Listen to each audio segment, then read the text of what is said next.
Good morning, everyone, and welcome to Incident Response Uncovered. Stay secure, stay protected. Now, I've already been seeing some discussion in the chat. I know we're anxious to get things started. And trust me, we're also very excited to have you here, and we're so thrilled that you were able to join us. We have so many participants from all over the region, from both the private and the public sectors. I'm going to ask you to just drop your flag in the chat or the name of your country so we can see where you're from. Now, this webinar is a joint effort between BTC Business in the Bahamas and C&W Business, which serves the rest of the Caribbean. And we all have a shared goal: helping enterprises and governments stay secure in an ever-changing digital landscape.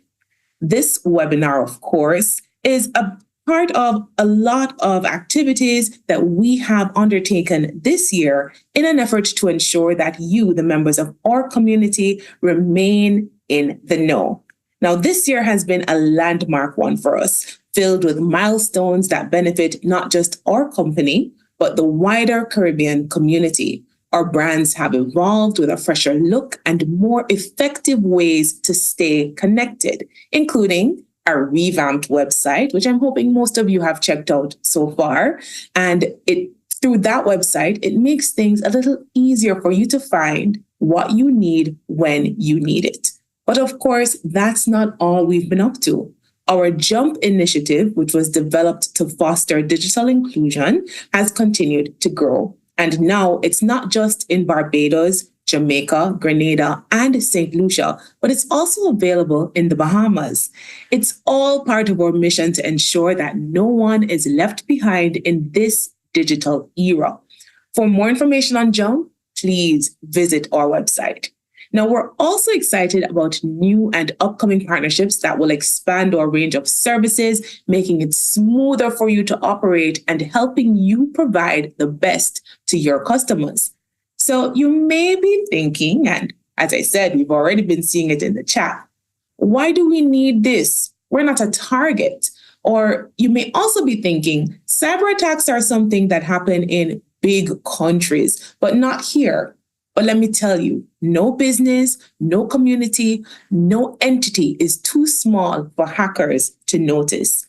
Cyber threats don't care about borders. and they don't wait for permission. Our region has to stay vigilant, and that's why we're here today. At CNW Business, BTC Business, and Flow Business, our philosophy is simple. No one is left behind. Every person, every business, every community is important to us. And that's why we're committed to creating educational spaces like this one. That's why we've invited you all here. You're all, whether you're CEOs, whether you're engineers, whether you're computer professionals, because when it comes to cybersecurity, we're all in this together. Now, we've learned that technical solutions alone aren't enough. A consultative approach where you're guided every step of the way and supported through the complexities will make all the difference. Our services are constantly evolving because the threats are also evolving. So, of course, without further ado, let's dive into today's session. We've brought together an incredible lineup of speakers from across the region, each with years of experience in the field of cybersecurity. Whether in-house experts or external thought leaders, they're here to make this an interactive and insightful experience. Thank you for joining us. And now, please help me to welcome our first speaker. Good morning, everyone. Thank you so much for joining us today on this webinar. I am Kamla Hamilton, Senior Product Manager here at Cable & Wireless CNW Business.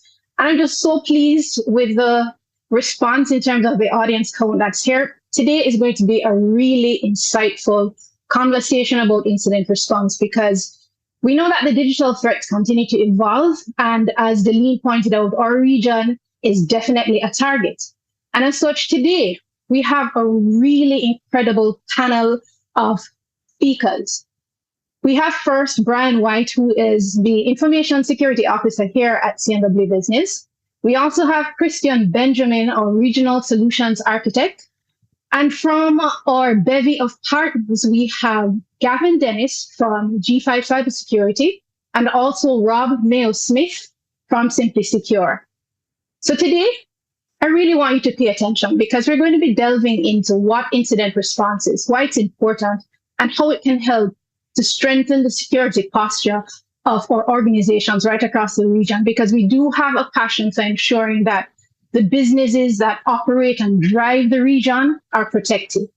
And so with that in mind, I'd like to kick it off with the first question directed to Brian. So we know that incident response is important. Planning of it is important.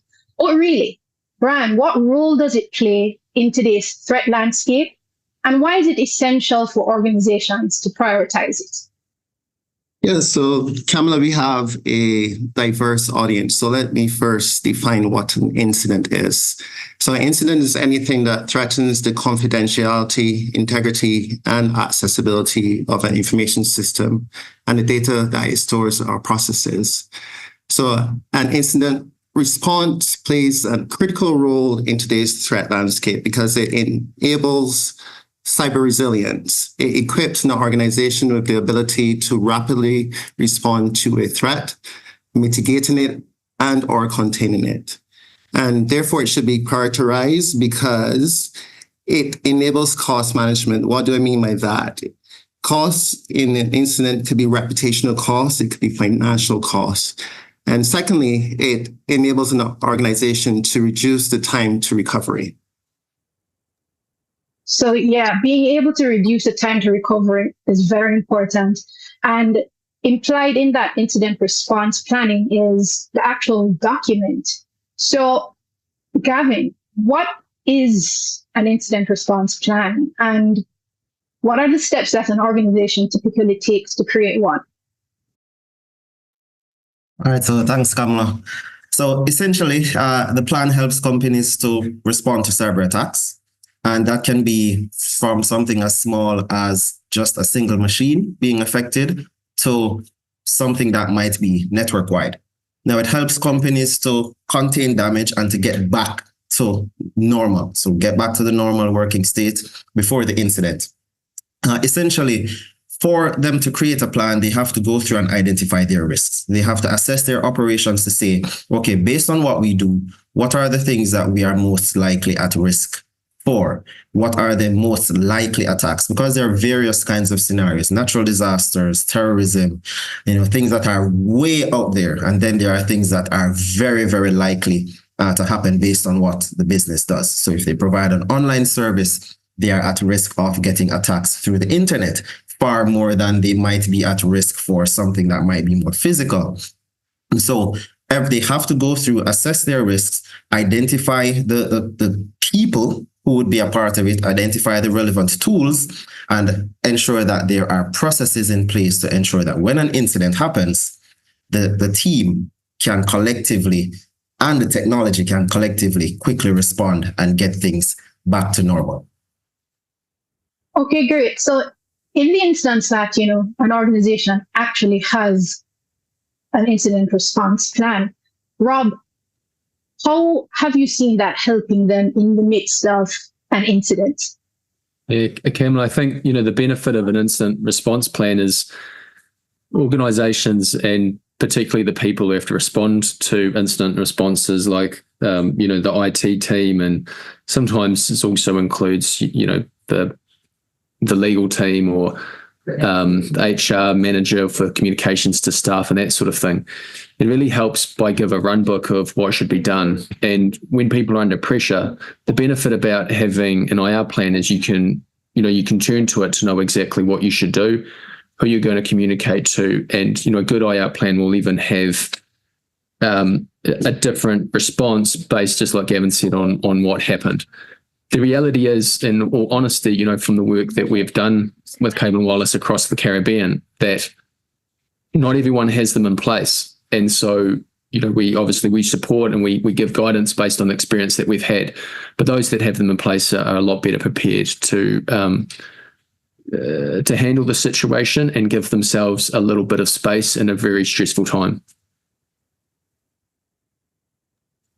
And so in that stressful time, dealing with that incident and having that incident response plan, Christian, from your perspective, then what could be the single most critical aspect of an effective incident response plan? Well, we heard what an incident is. We heard what an incident response plan is. So I think one of the most critical aspects is preparedness, right? Because you don't just want to have a plan and leave that plan there. You need to practice that plan. And that plan also has to have clear roles and responsibilities for all team members in that plan, right? Regular training of those users, and, preparedness minimizes impact and accelerates recovery. And communication, always being able to communicate with each other about what is happening in that time of an incident.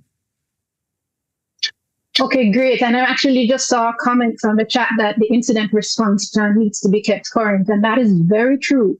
So Brian, if it is kept current, how do you actually use the IR plan during an incident? Right. So an IR plan defines, I guess, how you respond to a particular type of incident. So part of it is the classification of an incident. Gavin and Rob spoke to it.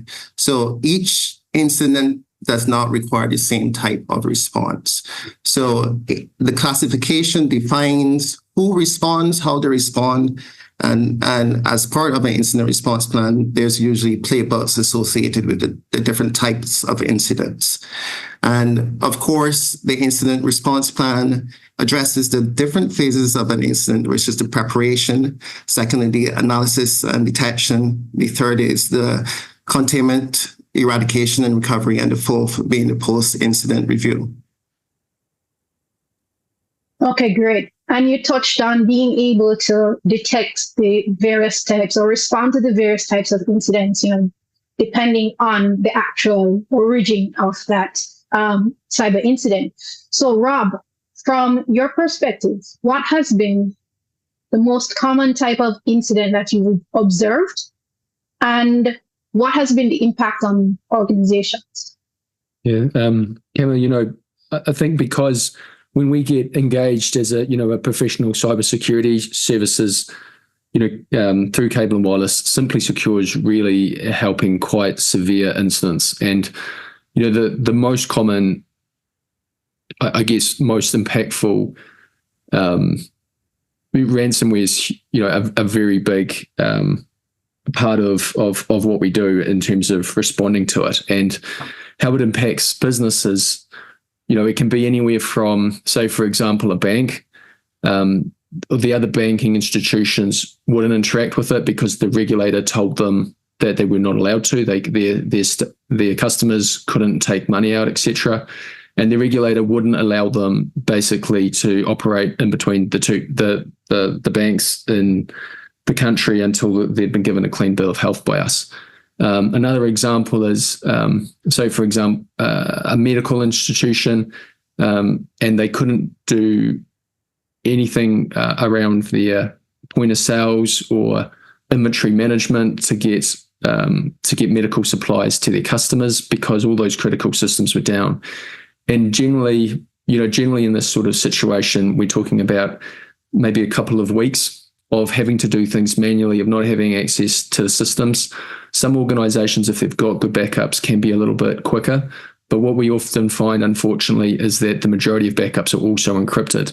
And therefore, organizations are really trying to rebuild applications and get back on track as quickly as they can. And while they might have some things, they don't have everything. And it's about making sure that all the critical servers are up and running to get a business back up and going. Yeah, that really is very important. And so it leads me to the next question for you, Gavin. What are the early detection strategies or tools that organizations can use to really deter the onset of an incident?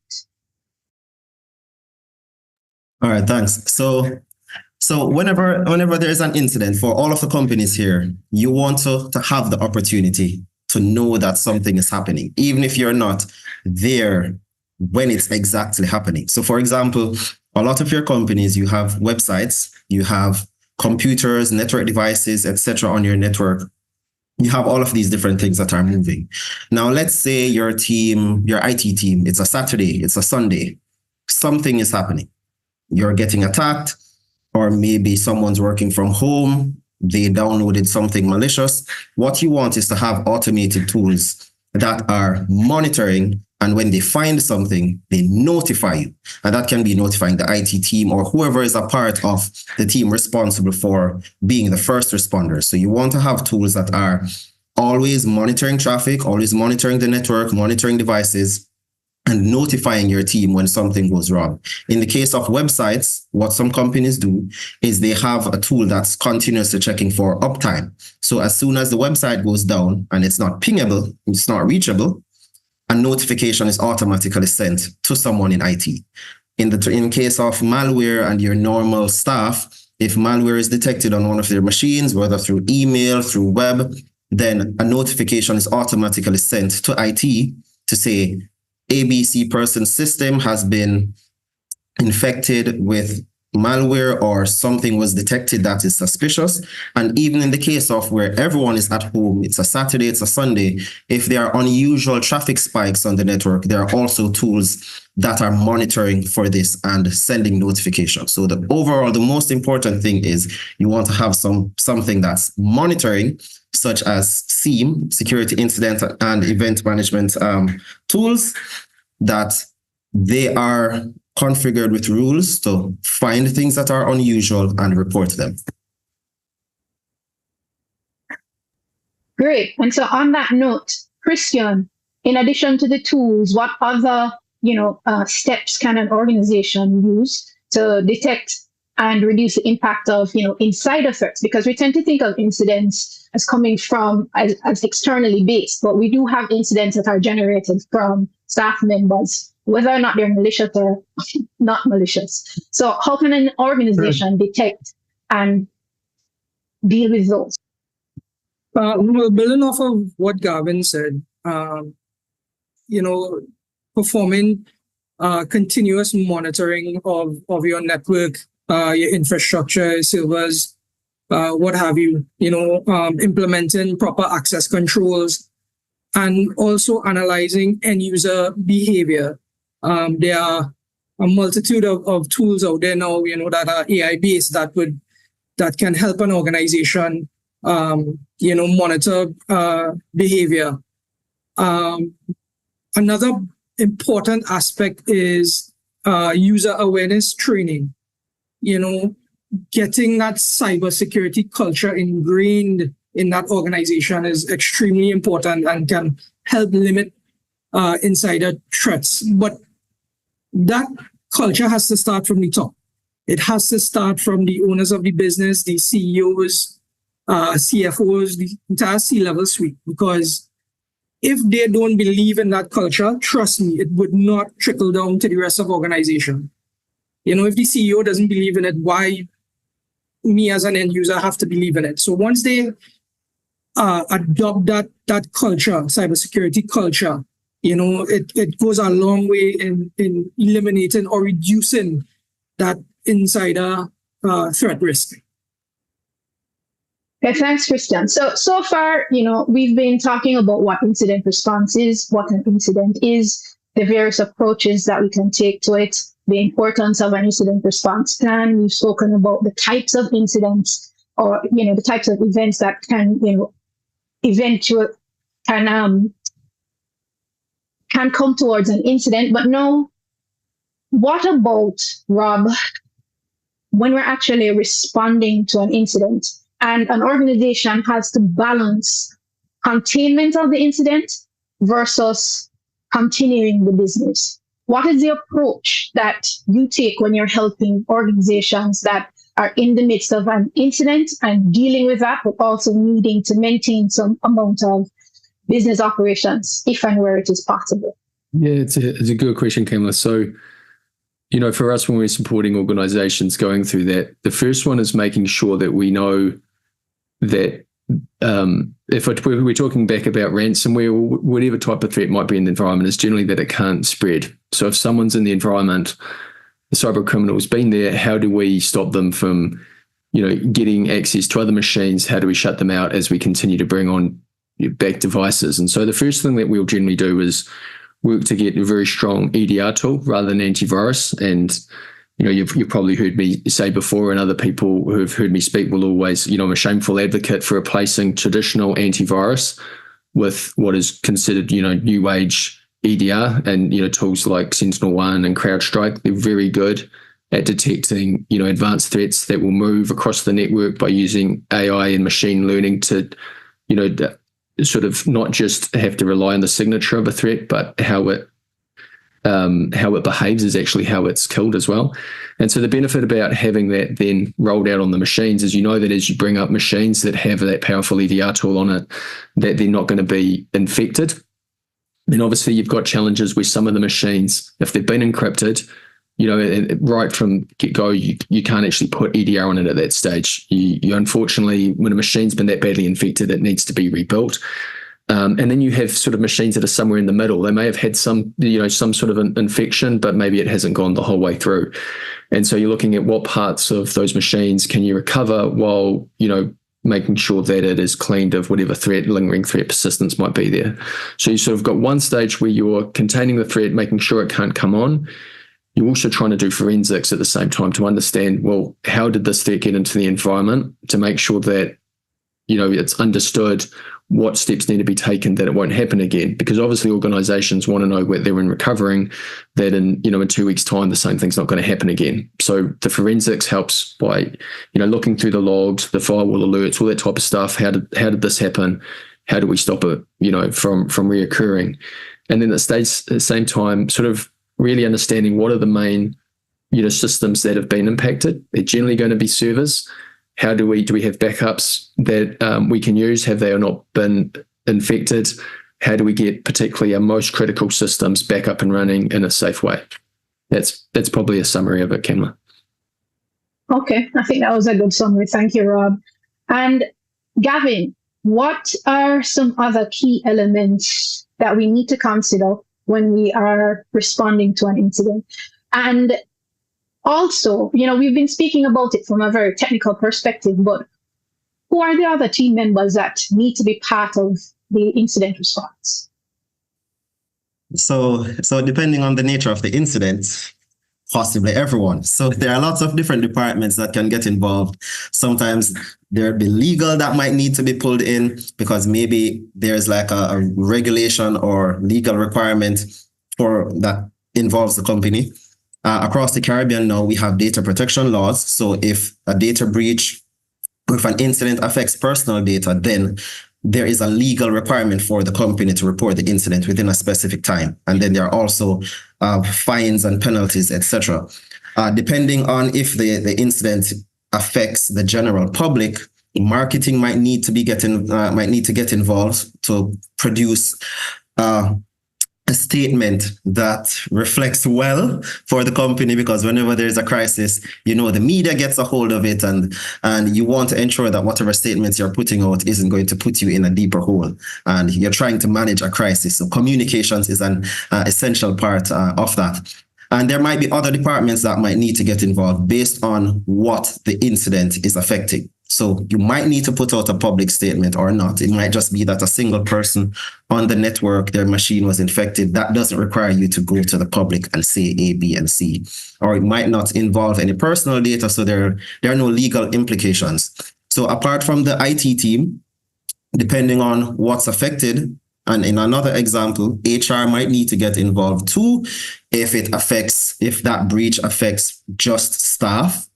Right? So there are different departments that need to get involved. And this is where the training component will come in, where when you're putting together that team, you are ensuring that everyone understands that if the incident is leaning in this direction, then they should be aware enough to know that they should include B team, C team, and such from the various departments. So that's why the training aspect of the people on the team is so critical, so they can make those decisions and know when it's appropriate to get other departments from the company involved, and even third-party entities like the police, the data protection regulators, and any other body that might have a relevant interest in that incident. Okay, great. So just to reiterate that point for everyone, your incident response team or your incident response approach is not just focused on the technical aspects of it, but as Gavin said, incorporating all the other key departments or areas of your organization is important so that you can put forth the best response across, the dimensions of your organization to ensure that you're handling and dealing with the incident properly. And so, Christian, backups. What is the role of backups in the recovery of an incident? Backups can, save your life, of the organization. It means being able to restore your organization to a functioning state, quickly, or taking over 2 weeks to a month to get back up and running because you had no backups. So backups are very critical. It's also important to test your backups because it makes no sense you're performing backups daily, weekly, monthly, yearly, and you don't test these backups. And you are now in the midst of a crisis and reaching for that backup media and realizing your backup is, corrupted in some way. It's also important to ensure that your backups are secure, encrypted and kept off-site.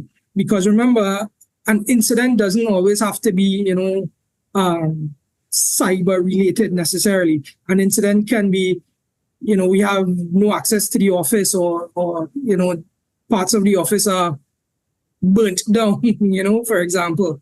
So having backups are essential and critical. Okay, great. So having gone through the storm of an incident, and we're now on the other side of it where recovery has gone through, Brian, how do we make ourselves better prepared for the next incident? Yes, so I would have mentioned in my earlier response one of the phases of an incident response, and that is the post-incident review. And that is critical because it allows the company or organization to understand the gaps within the process in responding to an incident, what went well during the incident and what failed.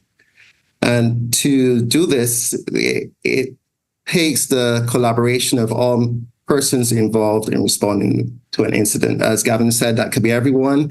It could be communications, legal, the technical teams, but it's important to gather the feedback from multiple aspects of the response to improve future responses, because that information is fed into the updated incident response plan. Someone in the chat mentioned that an incident response plan needs to be kept current, and that is because it helps in terms of responding to future incidents. The threat landscape is always changing, so lessons learned should be incorporated into future plans.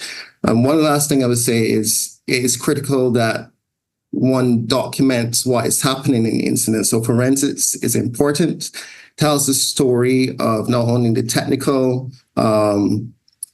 issues and the mitigations, but allows the company to be able to present its findings from a legal or regulatory perspective.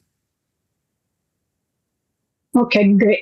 Thank you. Thank you so much for that response, Brian. And thank you all for your contribution to ensuring that the audience understands what an incident is, the whole cycle of incident response, the planning, the preparation, the communication, the various detection tools that can be used, the containment efforts, and then, of course, the lesson learned as well. Well, missed out recovery, and then, the lessons learned. So we've come to the end of this segment, and we now will open up the floor for a couple of questions. I'm seeing we have 2 questions. So the first is, what tools or platforms can help teams in practicing in addressing, what tools or platforms can help teams to address an incident? So Brian, you want to go first? So it's something that Gavin would have mentioned in his response. So there's the SEM, the security incident and event management tools. Then there's the endpoint and detection response tools. So there are many different types of tools. Rob also mentioned 2 well-known EDR vendors. This is CrowdStrike and SentinelOne. And what's the other part of the question again, please? I think I misinterpreted the question. I think they're asking, how can they practice to prepare for an incident? Okay. My apologies. So the preparation for incident is multiple. Security awareness training is critical to preparing for an incident. In terms of practicing simulations, and tabletop exercises, that helps you to understand the gaps that may be present in your current approach or your current playbooks and current plans. Okay. And the second question here is, well, we had mentioned some cyber attacks, but the person is asking for specific incidents of noteworthy cyber attacks that have happened to companies in the region. Rob, you want to give some response to that one? Yeah. So, and we obviously have a lot, but for confidentiality, we can't always. We don't share out what's happened to our clients. But some big ones that come to mind, TTST in Trinidad. There's been a few in Trinidad, but that was one that was quite big, and that I think they didn't have an incident response plan, or potentially they didn't follow it. So in that situation, they had quite a bad breach. They were asked by the public, because it affected so many people in Trinidad, it affected their personal information, and they said that they, I think it was the CEO who said that they hadn't had an incident but there were quite a few cyber practitioners in Trinidad who said the information's all over the dark web. We can see you've clearly been breached. And because they weren't open and transparent about what they'd been going through, the public was very hard on them. And it may not have been related, but the CEO stepped down pretty soon after. So, I think, and not talking specifically or giving names, but what I would say is that it can happen to anyone. We've seen it. I talked about finance, talked about medical, seen it in hospitality, seen it in infrastructure, every organization. And sometimes business owners are like, have I been specifically targeted? And we say, no, just cyber criminals are actively out there. It's just like someone walking down a street trying to find open doors on cars to break into. And if if you've left yourself open, you're more likely to be targeted. Obviously, sometimes cyber actors, state actors, etc., will specifically go after someone. I know from talking with T-Cert in Trinidad that from a government perspective, they get concerned about espionage, other governments trying to listen in to find out what they're doing. But in most cases, the sort of what we see and what organizations, it comes from a variety of different ways that they get in. Sometimes it comes from very weak passwords. Sometimes it comes from a phishing email where credentials have been stolen and someone's gone into the environment. Sometimes it comes from, old unpatched software, or sometimes very old devices such as firewalls that have known vulnerabilities that haven't been patched or firmware hasn't been updated, etc. And other times, it comes because, if the team hasn't done something like a vulnerability assessment or an external penetration test in a long time, they don't realize that ports are open that shouldn't be, and the cyber criminal gets in and then starts causing trouble. So hopefully that helps answer that question, Kamla. Yes, thanks, Rob. So I'm seeing that we're getting quite a number of other questions. What has been happening so far is that the panelists have been providing answers to them in the chat. We will continue to do so. So we will move to the next section of the webinar. I'll hand back over to Billy.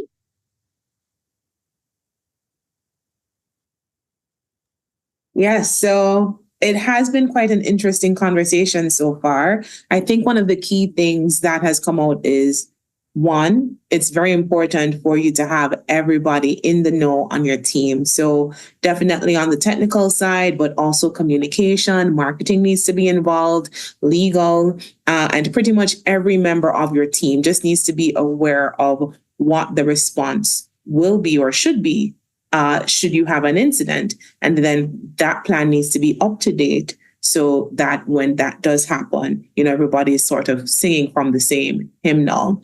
The good thing is we do have some tools here, in addition to this conversation, that can help you along your journey, or at least help you to get that start. And so we actually have some winners.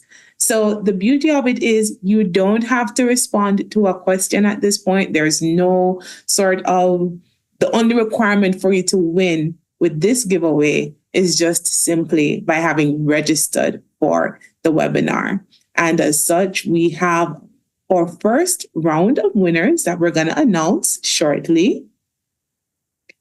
Now, this is going to be based on your registration. So our first winner is, okay, so the first winner is the number 138.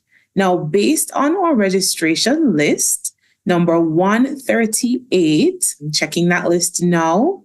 This is all happening in real time. So number 138 is, so many registrants. Number 138 is Louis Armstrong from the Jamaica Deposit Insurance Corporation. So, Louis, you are a winner. Our team will reach out to you. Look out for that. Congratulations. We have a second winner. That's number 149. And number 149 is Valletta Davis from Bell Entertainment and Gaming. Valletta, you can look out for our team notification. Congratulations to you as well. Let's keep going. Number 29. And number 29 is Philip Shatterton. Philip, you're a winner. Congratulations. And number 190. Number 190 is,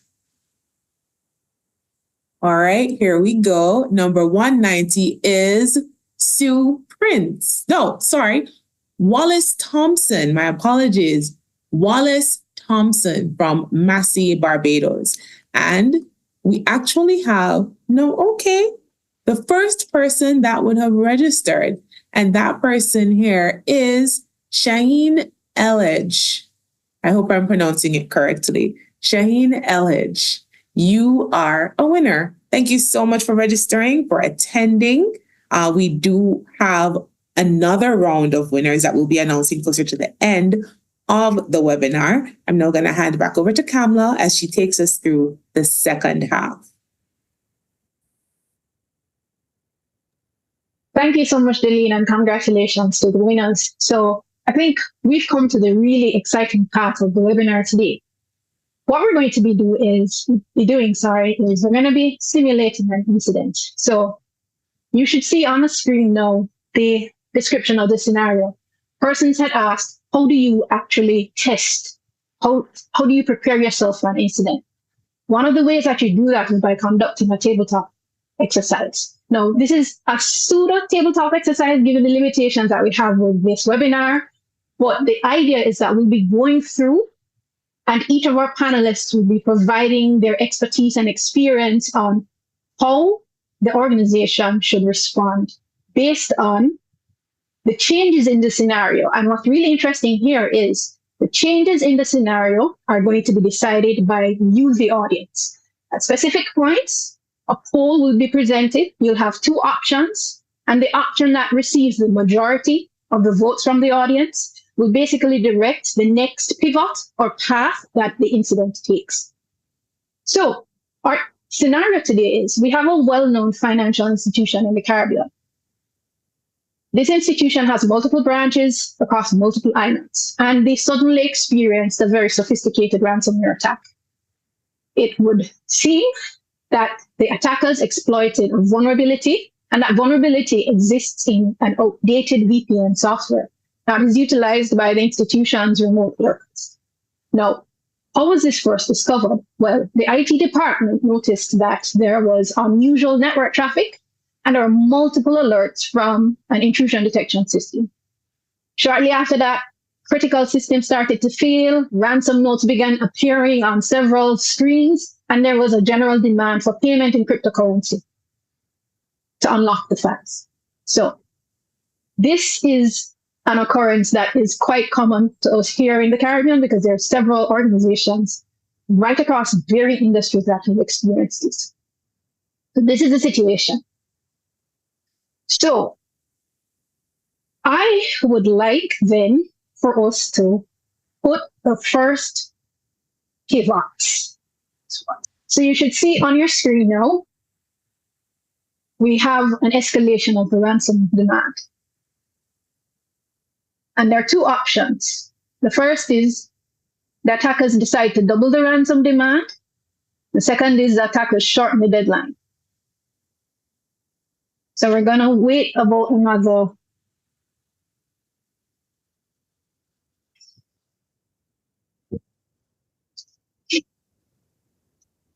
couple seconds more. We have 20 persons, 23, 25. Let's see if we can get to 50 responses.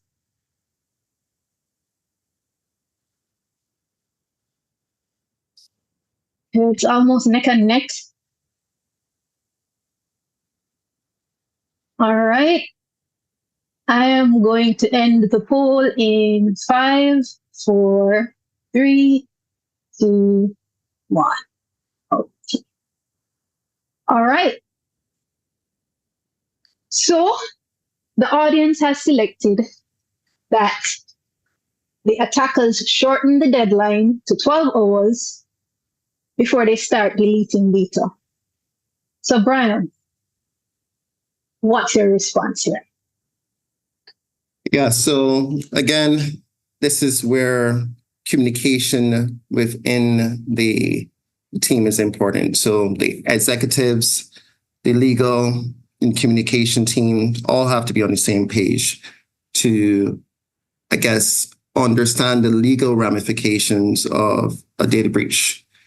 So that's one. So what are we going to communicate to our users if sensitive data is leaked?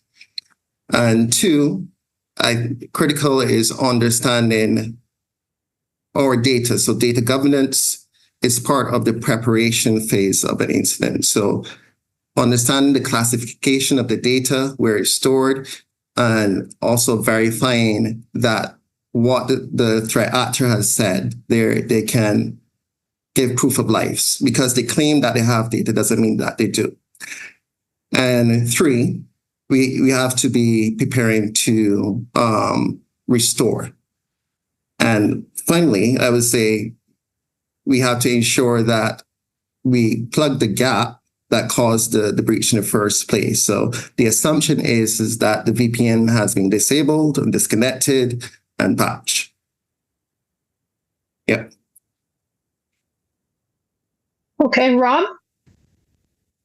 Yeah, I think, just as guys, as Brian said there, the key thing is just making sure that, as you're going through containment, as you're going through making sure that you've isolated, the threat, and you're starting to build back up, the environment is, just being slow and methodical, making sure that you're comfortable about how it's going to be brought back in,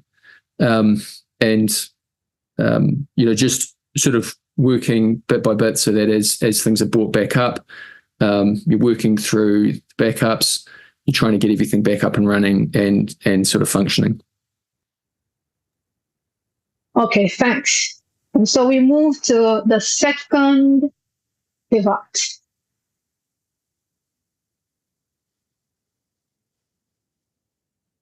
So you should see the poll on your screens now, and I'd like you to vote once again to determine the direction.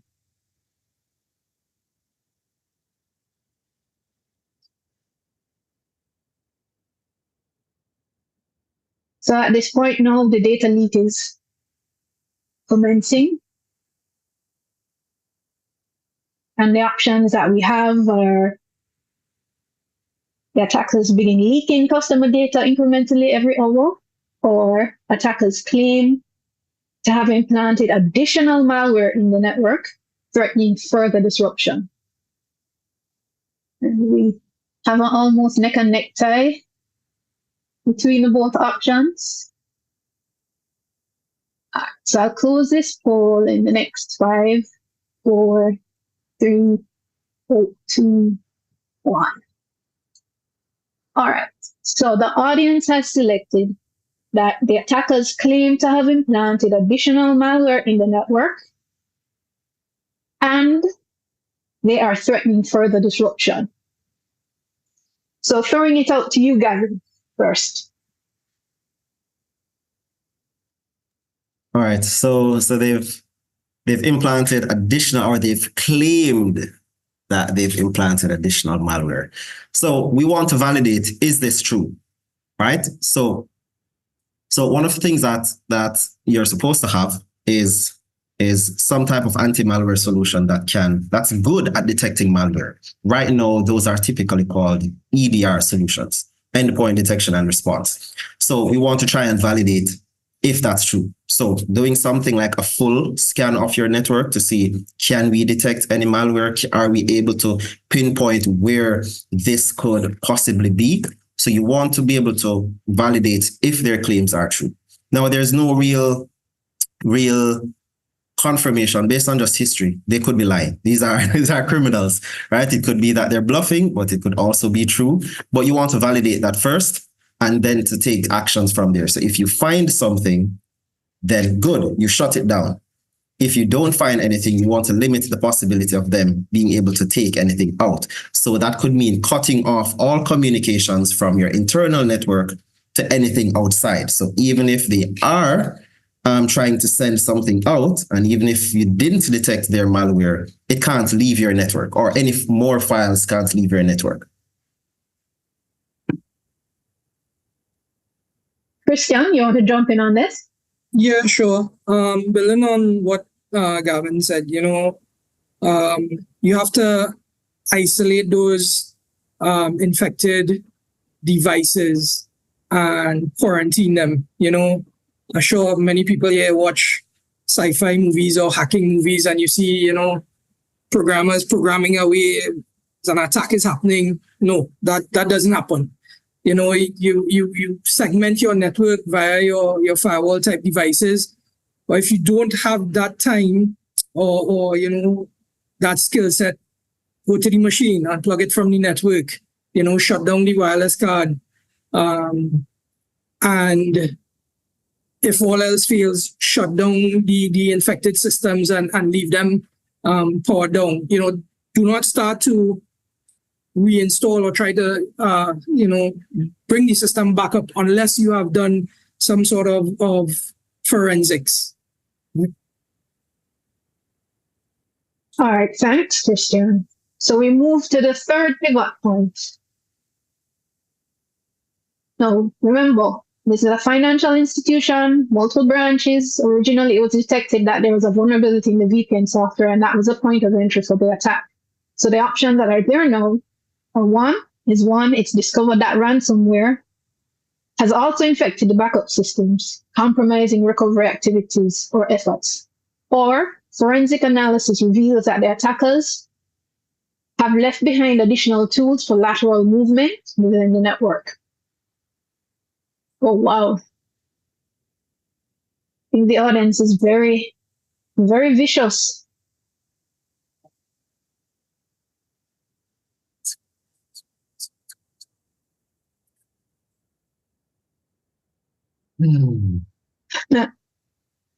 All right.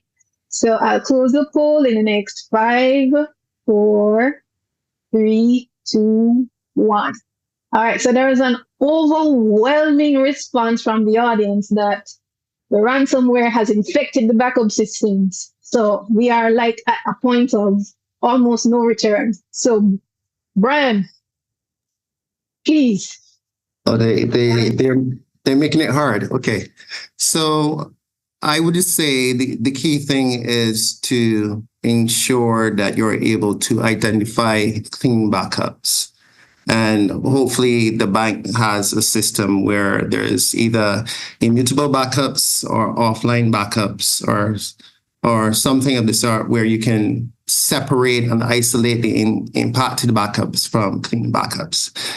If that doesn't exist, then you will have to look at alternative in terms of reconstructing the data, maybe third parties, maybe logs, etc. But yeah, it is difficult when your backups are impacted. And the important thing is isolate the impacted backups and find clean ones to restore from, and also protect the existing sensitive data that you have. Ensure that you increase the security around that, maybe access controls or whatever measures that you may have. Rob? Yeah, Brian, thank you. So just what I would sort of say is, even though Kamla said the audience is tough, the reality is, James, that even on all the incidents we've done across the Caribbean, it's more common that the backups are encrypted. So this is pretty real life. And most cases, the organizations are they're generally trying to scramble to where they might have an older backup somewhere, so at some stage, just like Brian said, do they have anything immutable, or if the most current ones have been corrupted, do they have something that might have been in an older system at some time they were doing, or, and they're literally trying to go through and find something that might even be for a year old, but it's built, it's got the, key applications on it, etc., so they can rebuild it.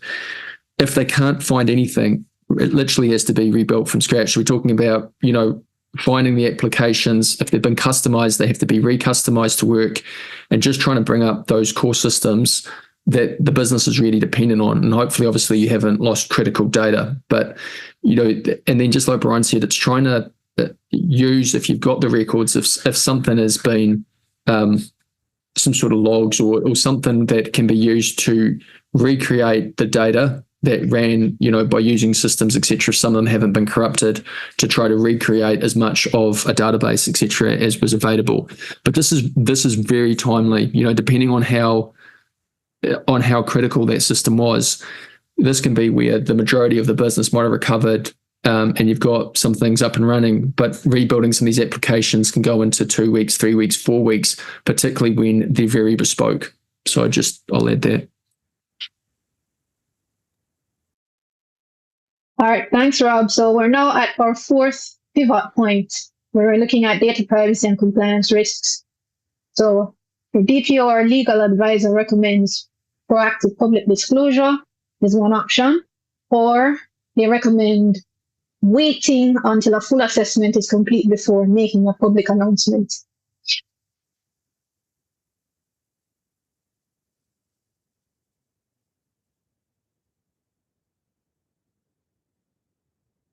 So we have a slight tug of war going on here.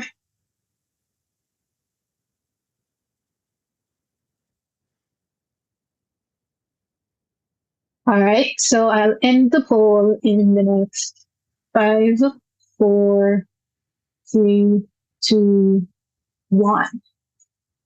All right, so the audience has selected option A, which is the DPO legal advisor recommends proactive public disclosure to mitigate the legal risks. So Gavin, that falls squarely in your plate. All right, so the DPO, they recommend, could you repeat? So the DPO or / legal advisor recommends proactive public disclosure to mitigate legal risks. Okay, all right. So the breach has happened and the DPO wants to notify the public. So this is good, but it's also important for everyone to remember that it's not just the public that needs to be notified. So if the situation is that bad where you're going to notify the public, it also means that if your country is covered by a law, like a data protection law, similar to Jamaica, Barbados, Trinidad, etc., and other Caribbean territories, overseas territories in the Caribbean, you might be covered by GDPR. You need to report also to the regulatory body. So using Jamaica as an example, in addition to sharing that notification to the public, also remember to share with your regulator, because there are legal requirements in terms of how quickly you need to share. Next is, when you're sharing with the public, be honest. We've had multiple instances where companies are trying to share as least detail as possible, try to be as vague as possible, and that can also cause more harm than good, because it might give the impression that you're not being open and transparent about the situation or how bad it is. And that can cause your customers and your overall stakeholders to have a meltdown, because it can give the impression that you're just not being honest. So try to be as transparent as you can. Try to be as open and truthful about what happened, how bad the situation is, what people can do to help protect themselves, especially because it's a financial institution. You want to tell them, hey, look out for these types of suspicious calls or messages, because your email address, your phone number, etc., was disclosed, and try to provide some type of help, such as credit monitoring, etc., to compensate for the damage that might have been caused. Don't just say, I'm sorry, you're on your own, right? Try as best as possible to compensate and be as helpful towards the victims. And, to follow that, remember to stick to your IR plan, your incident response plan. And any notification should always flow through that designated person, whether it be the legal department, communications department, what have you. Because at the end of the day, this is a financial institution, and you don't want, there being multiple sources of communication to the public, the wider public, and those communications might be conflicting with each other. Excuse me. So, always stick to your plan, and one one outlet for communication. All right, thank you. So we're now at the last pivot.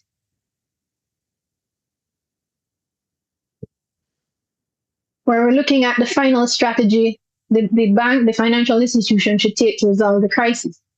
So the institution either decides to negotiate with the attackers, seeking to reduce the ransom and to gain more time, or they opt not to engage with the attackers and focus instead on system restoration from whatever unaffected backups remain and strengthening system defenses. Ooh, okay. Overwhelming response there.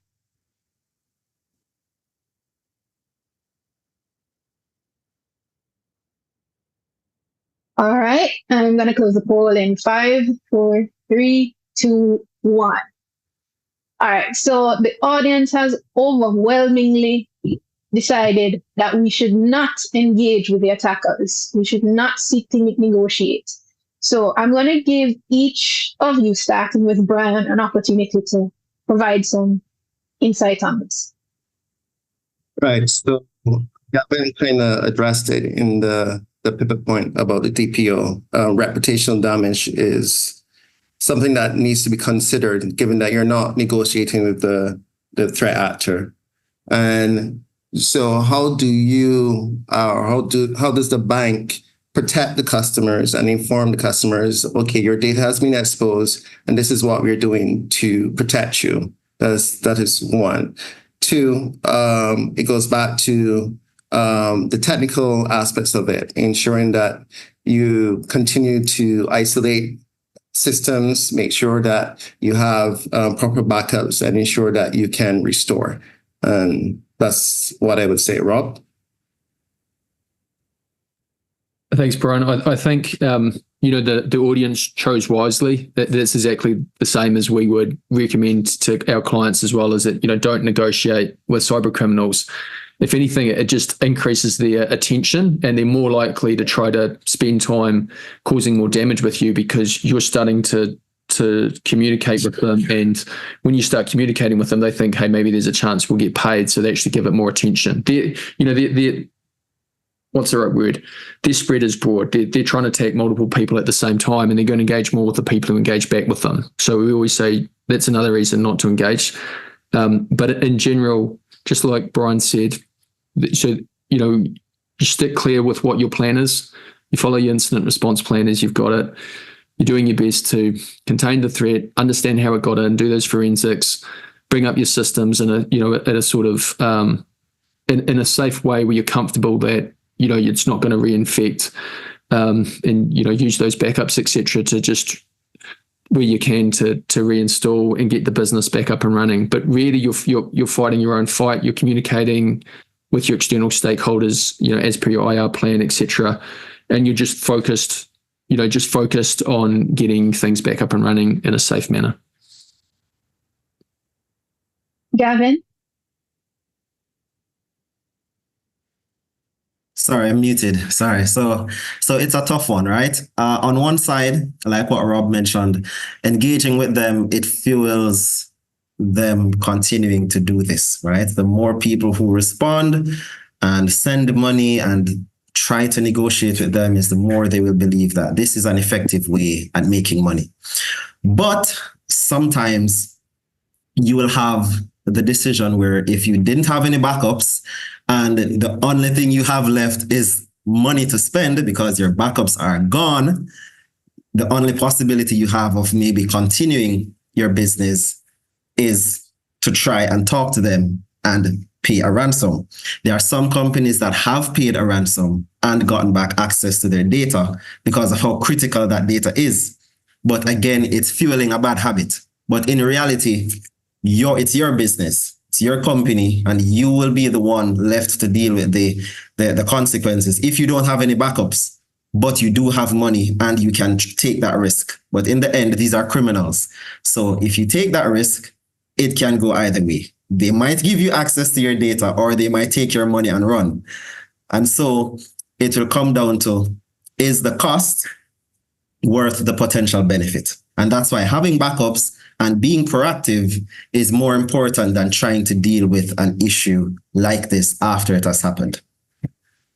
Yeah, it's more of the same from me. My fellow panelists touched on it. We do not negotiate with those bad actors, and we stick to our IR plan. At this point, I would hope people would have implemented that plan and have practiced and prepared, because it's not a matter of if, it is going to be a matter of when an incident occurs. And you just have to try to remain calm and work through your plan as best you can. All right, great. Thank you. Thank you guys for participating in this. I call it a threat simulator, but this is just an exercise that as part of the preparation for incidents, the whole incident planning that organizations should go through. And I really hope that you found this part particularly helpful and insightful. So I want to again, just thank my team members, my panelists for being engaging and providing such insightful information here. I would like to ask for you to enter your email addresses so that you can access some exclusive content that speaks to a lot of what we've been discussing here today regarding incident response, the planning, the preparation, and also the services that we have. So on your screen now, you should be seeing an option for the exclusive content. Please enter your email addresses there, and we will share the really great information that we have prepared with you. And so on that note, I'm going to hand back to Deline. All right. Thank you so much, Kamla. So, of course, you would see the pop-up as you are entering your email address. We also have some additional winners. So we announced our first 5 winners. And if you haven't gotten that email as yet, you should be getting it soon. I am not certain, Kamla, would we be able to put that pop-up for the emails? Can we put that up again? There are some persons I think who may have missed it. All right, great. Perfect. So as you are entering your email addresses, we will pretty soon be having our second round of giveaways. I think it's also important for us to continue to think about the information that would have been shared, and also to seek to share it with the relevant persons within our organizations, just to ensure that, this message permeates. So the wheel is going, and we will pretty soon have our first and our second round of winners. All right. So first up is number 155. And number 155 is... All right, so we have Ricky Garib. Ricky Garib, you are a winner. All right, second up, 191. 191. That is Sean Vaughn of Ocean Hotels, Barbados. Congratulations. Our third winner is Registrant 91. Number 91, we have Richamar Philippa. Richamar Philippa. Oh, lots of winners today. Good stuff.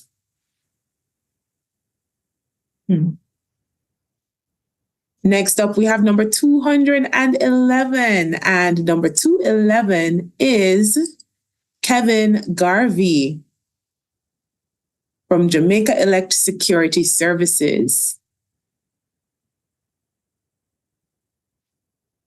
Next up, we have number 18. Number 18, and that is Michael Blake. All right, so congratulations again to all our winners. Please look out for the email from our team with the next steps of how you can access your very exciting and useful prizes that will definitely help you in your journey to become even more secure and more prepared in the cybersecurity space. So at this time, I, of course, want to invite our panelists if they have any final thoughts or final comments, words of recommendation that they would like to share with our attendees. Let's start off with Brian. So what I would say, given the experiences that Rob and Gavin would have mentioned, a lot of our businesses within the region do not have incident response plans, and that makes it more difficult to recover quickly from an incident. So I would say, one of the priorities that you should do as a business is to ensure that you have all these plans in place, because it may mean the difference between survival and being dead in the water and being non-existent. So please take the lessons learned and the advice given by my fellow panelists, and I hope that you would have found it useful. Thank you. All right, Gavin, you want to chime in, or Christian? Yeah, I guess I can go first. If you do have a IR plan, as we've been saying, practice that plan, be prepared, and always update that plan. That plan should be a living document, because every day new threats emerge. So always update your plans. And also it is very, very important to, as I mentioned before, foster that culture of cybersecurity and, having relevant awareness programs within your organization and starting from the top, will definitely go a long way in protecting your organization. And I want to say thank you, everyone, for participating. Sure. So the final thing from me is try to be very, very proactive, right? It's good to be able to respond to incidents, but it's even better to have the controls in place before someone tries to trigger an incident. So get the tools in place, ensure you have the EDR, ensure you have the monitoring, ensure you've actually gotten an assessment of your operations, because you don't want to just sit around and wait for something to happen, because it costs a lot more money to try and respond to an incident. I'd say 5 times as much to try and respond to an incident versus preventing or trying to prevent it from happening. So the key is lots of great tips from everyone, but I'd put strong emphasis also on trying to be as proactive as you can. And thanks again, everyone. Thanks, Kevin. So the last one for me, guys, and I said it before, but my number one learning from all the incident response work we've done is if organizations had replaced traditional antivirus, so I'm talking things like Norton, Symantec, McAfee, Avast, AVG, all those traditional, older, tried and tested that used to work well in the past, they don't work anymore. Replace them with EDR. And then just a couple of other good things to think about, having monitoring in place, whether it's from your own team or professional services team that's going to help you monitor those alerts. Security awareness training we've spoken about, a good culture where the team don't download whatever they want. They know that it should be a trusted business application. They won't put games and that sort of stuff on the computer. They won't look for free types of software. We've got a patching program in place, got mail protection in place, you've got good passwords, policies, you've got good audit logs, and lastly, you've got that incident response plan. So that's sort of the summary from me. Thanks, Celine, back to you. All right, thank you so much. I'm just going to have Kamla chime in very quickly before we wrap up. Yeah, so just to kind of consolidate everything that everyone has been saying, it's important to know where you're going to take your approach. Are you going to be proactive, 100% proactive, or 100% reactive? No, 100% proactive is not, it's virtually possible. So you're going to have to balance between the two. And the balance between the two means that you need to constantly understand the threats that are out there that will impact your specific environment or infrastructure, and then put in place the controls, whether or not their detection, the training, the culture that needs to be there to permeate. And more importantly, of course, You can't approach cybersecurity on your own. There literally is no organization globally that does it on your own. You have to partner with businesses, providers. And this is also what we provide here at CMW. So, also in terms of educating and sharing, we're here to help you because we want to be the security provider for the entire region. So feel free to contact us so we can have discussions about how we can help you to improve your cybersecurity posture. Perfect. And on that note, I just want to thank all of our panelists for being part of this very interesting and informative discussion. I know that we certainly shared some information that would have been new to a lot of our participants. And with this food for thought, persons are better able to prepare themselves in the event of a cyber attack, because as has been shared repeatedly, it's not a matter of if it will happen, it's when. So we have to ensure that we are prepared. I'm also very happy that we have really emphasized the importance of training, because even with the best laid plans, if that training doesn't permeate right throughout your organization, then, it would pretty much have been for nothing. So thanks again to our panelists. Of course, if you want more information, please remember that you can visit our website. And we actually also have our incident response hub, which is something that's pretty new, has lots of information, and can really help you as you are on this journey towards being more secure as it relates to your cybersecurity. You can look out for that email that will be sent out from our team, that email invitation to visit our hub, explore it, and really help it to improve the steps that are being taken to make your company, make your networks much more secure. So again, thank you so much for joining. Thank you to our panelists. Look out for that email and enjoy the rest of your day. Take care.